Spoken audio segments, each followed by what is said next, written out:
L'édito politique sur Europe 1 avec Le Figaro. Bonjour Alexis Brézet. Bonjour Dimitri, bonjour à tous. Alexis, Bruno Retailleau s'y est engagé. Michel Barnier l'a confirmé. Il y aura en 2025 une nouvelle loi immigration. Mais sait-on au juste, Alexis, ce qu'il y aura dans ce texte ? Hélas non. Et c'est tout le problème, Dimitri.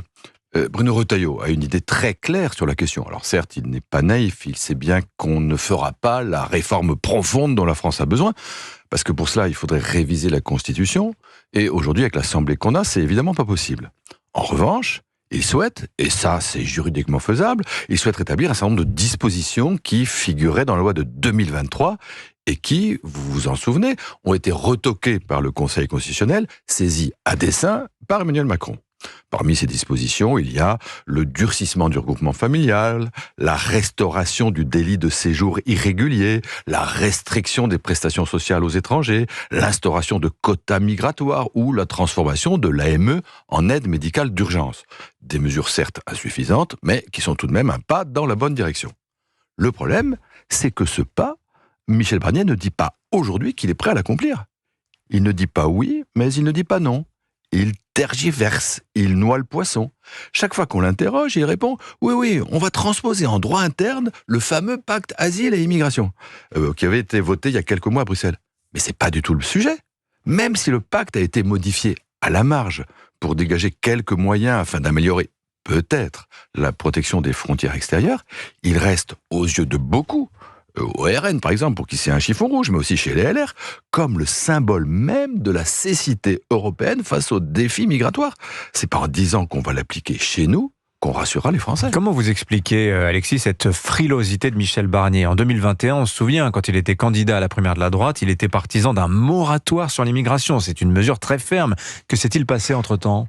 Si on était moqueur, on dirait qu'à l'époque, il était en campagne et qu'aujourd'hui, il est au pouvoir. Ça change un peu. Bon, après, reconnaissons-le, c'est pas simple pour Michel Barnier d'afficher sa fermeté. Le président de la République, au fond de lui, est contre.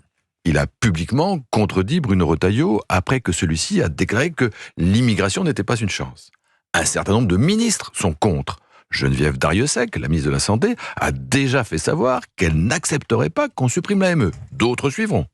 Et puis du côté des députés, vous savez, ce fameux socle commun, qui est de moins en moins un socle et de moins en moins commun, Gabriel Attal a déjà dit qu'il ne voyait pas l'utilité d'une nouvelle loi.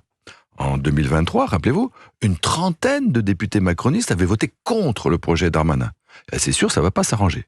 Alors il reste les députés RN qui, eux, voteraient évidemment pour un texte de fermeté. Mais Michel Barnier, s'il ne prétend pas retrancher leur voix, ne veut pas dépendre du RN pour faire passer sa loi.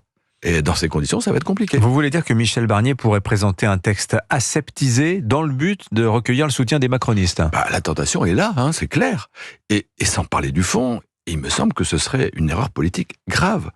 Les Français peuvent à la limite comprendre, je dis bien à la limite, qu'en matière budgétaire, vu la gravité de la situation, Michel Barnier n'a pas eu d'autre choix dans l'urgence que d'augmenter les impôts.